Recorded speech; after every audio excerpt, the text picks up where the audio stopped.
इस वीडियो का टॉपिक है इंडियन हिस्ट्री टाइमलाइन, यानी कि भारतीय इतिहास की समयावधि। और इसमें सबसे पहले है ईसा पूर्व की ऐतिहासिक घटनाएं, यानी कि ईसा से पहले, जिसमें शामिल हैं 2350 ईसा पूर्व से 1750 ईसा पूर्व इंडस वैली सिविलाइजेशन, यानी कि सिंधु घाटी की सभ्यता। उसके बाद 1500 से 1000 ईसा पूर्व, इसमें अर्ली वैदिक पीरियड या जिसको ऋग वैदिक काल भी बोला जाता है। 1000 से 600 ईसा पूर्व लेटर वैदिक पीरियड, यानी कि इसमें उत्तर वैदिक काल आता है। 600 से 325 बीसी महाजनपद पीरियड। 567 से 487 BC life of Gautam Buddha, मतलब कि बुद्धिज्म।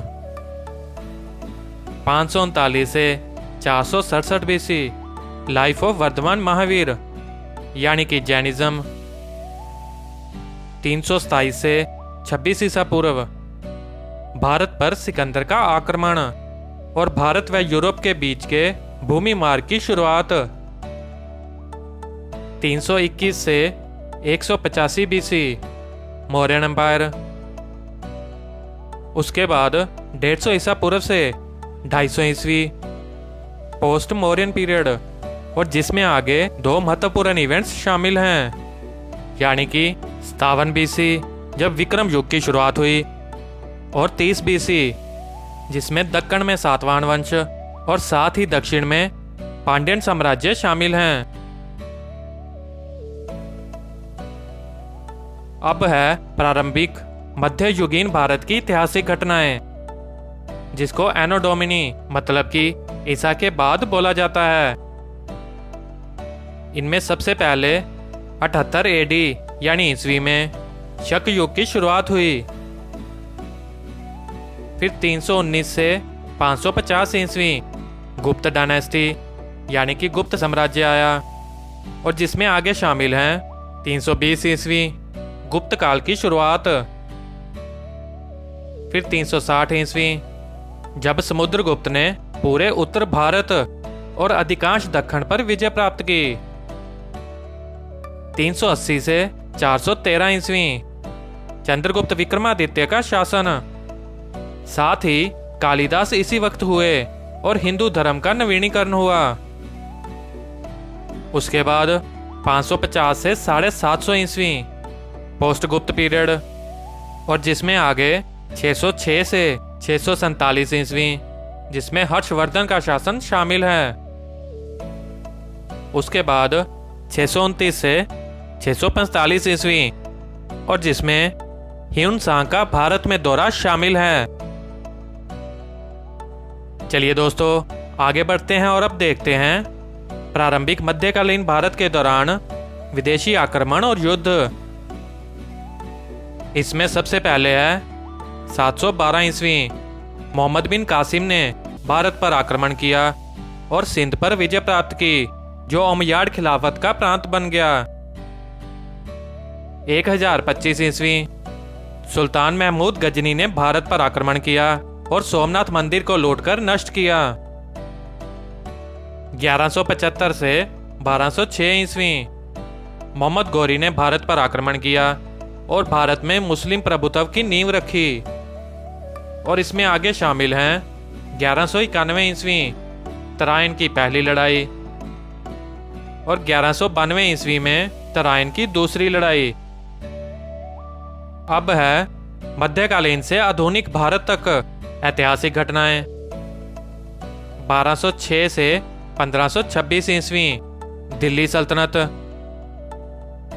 इसमें आगे सबसे पहले है 1206 ईस्वी कुतुबुद्दीन ऐबक ने गुलाम वंश की स्थापना की। उसके बाद के महत्वपूर्ण इवेंट हैं 1526 ईस्वी में फर्स्ट बैटल ऑफ पानीपत, मतलब पानीपत की पहली लड़ाई। 1526 से लेकर 1707 ईस्वी मुगल एम्पायर, यानी कि मुगलों का शासन रहा, और उनके वक्त मुख्यतः राजधानी थी आगरा। अब है 1498 से 1757 ईस्वी और जिसमें यूरोपियन कंपनीज भारत आईं, यानी कि वास्को ड गामा भारत आया। और बाद में 1757 से 1857 ईस्वी तक ईस्ट इंडिया कंपनी का शासन रहा, जिसमें कैपिटल थी कलकत्ता, और इस दौरान भारत में गवर्नर जनरल्स थे। दोस्तों, इन 100 सालों को और अच्छे से देखते हैं। सबसे पहले 1600 ईस्वी में ब्रिटिश ईस्ट इंडिया कंपनी का चार्टर, 1602 ईस्वी United Dutch east India company का गठन, 1608 ईस्वी सूरत में पहला अंग्रेजी काफिला, 1668 ईस्वी इंग्लैंड ने बॉम्बे पर अधिकार कर लिया। उसके बाद 1668 ईस्वी में ही बॉम्बे को चार्ल्स द्वितीय द्वारा ईस्ट इंडिया कंपनी को सौंप दिया गया। 1690 ईस्वी जॉब चार्नोक ने कलकत्ता की स्थापना की। 1739 ईस्वी नादिर शाह ने भारत में दिल्ली पर कब्जा कर लिया। 1760 ईस्वी वनडे वाश की लड़ाई, जिसमें ब्रिटिश सैनिकों ने फ्रेंच सैनिकों का वाश कर दिया। मेरा मतलब है कि फ्रेंच सैनिकों का पूरी तरह से सफाया कर दिया। 1761 ईस्वी पानीपत की तीसरी लड़ाई, जिसमें अफगान सेना ने मराठों को हराया। 1786 ईस्वी जब चार्ल्स कॉर्नवालिस को भारत का गवर्नर जनरल नियुक्त किया गया। 1795 ईस्वी खारदा की लड़ाई, जिसमें मराठों ने निजाम को हराया। 1798 ईस्वी इंग्लैंड ने निजाम के साथ संधि कर ली। उसके बाद 1839 ईस्वी ब्रिटिश ईस्ट इंडिया कंपनी द्वारा आदेन पर विजय। 1846 ईस्वी अलीवाल की लड़ाई, जिसमें ब्रिटिश ने पंजाब में सिखों को हराया। 1853 ईस्वी भारत में पहली रेल चलाई गई, जो कि बॉम्बे से ठाणे तक चली। 1857 ईस्वी विद्रोह, जो कि उत्तर भारत में था। 1858 ईस्वी गवर्नमेंट ऑफ इंडिया एक्ट, यानी कि गवर्नमेंट ऑफ इंडिया अधिनियम। और अब इसके बाद 1858 से लेकर 1947 तक डायरेक्ट रूल ऑफ क्राउन, यानी कि जिसमें वायसरायज थे, और भारत की राजधानी बनी दिल्ली। और जिस दौरान आगे 1866 ईस्वी में इलाहाबाद उच्च न्यायालय की स्थापना हुई।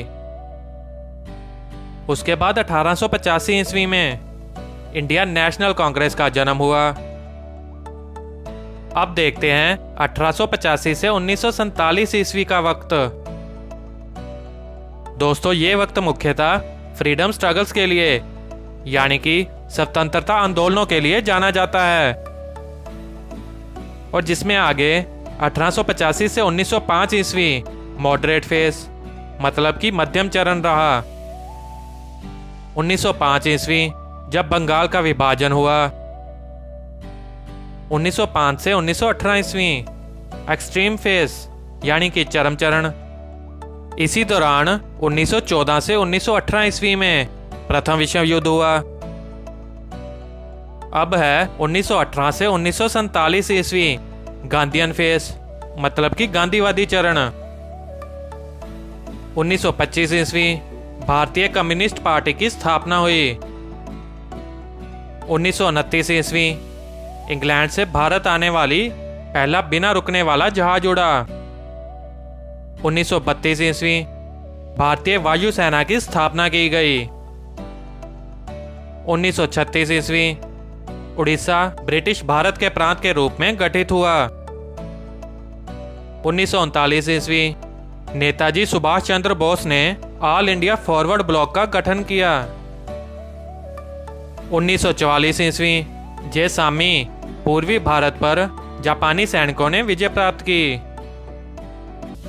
1947 ईस्वी भारत ब्रिटिश शासन से स्वतंत्र हो गया, और 1947 ईस्वी में ही लॉर्ड माउंटबेटन को भारत के अंतिम वायसराय के रूप में नियुक्त किया गया, और 1947 ईस्वी में ही भारत और पाकिस्तान के बीच रेड क्लिफ रेखा का खुलासा हुआ, और लास्ट 1948 ईस्वी में लॉर्ड माउंटबेटन ने भारत के गवर्नर जनरल के रूप में इस्तीफा दिया। दोस्तों, एक बार लास्ट में महत्वपूर्ण मूवमेंट्स यानी कि आंदोलनों को भी देखते हैं। सबसे पहले है 1905 से 1908 ईस्वी पार्टी विरोधी आंदोलन, जो बंगाल के विभाजन के विरोध में था। उसके बाद 1916 से 17 ईस्वी होम रूल मूवमेंट। 1921 से 22 ईस्वी नॉन कॉरपोरेट मूवमेंट यानी कि गांधी जी के असहयोग आंदोलन। 1930 से 34 ईस्वी सिविल डिसओबीडियंस मूवमेंट यानी कि सविनय अवज्ञा आंदोलन। और इसी बीच 1939 ईस्वी में द्वितीय विश्व युद्ध शुरू हुआ। और उसके बाद 1942 ईस्वी में क्विट इंडिया मूवमेंट यानी भारत छोड़ो आंदोलन शुरू कर दिया गया। फिर 1945 ईस्वी द्वितीय विश्व युद्ध समाप्त हो गया। और जिसके बाद 1946 ईस्वी में कैबिनेट मिशन योजना यानी संविधान सभा का आयोजन किया गया। और लास्ट में 1947 ईस्वी में 3 जून योजना, जिसको विभाजन योजना या बल्कान योजना भी बोला जाता है। दोस्तों, इन सब को हम आगे की वीडियोस में अच्छे से बताएंगे और साथ ही आप इनको कैसे याद रखें उसकी ट्रिक्स भी देते रहेंगे। धन्यवाद दोस्तों। आपको ये वीडियो कैसा लगा कमेंट बॉक्स में ज़रूर बताएं और वीडियो को लाइक और शेयर करना ना भूलें।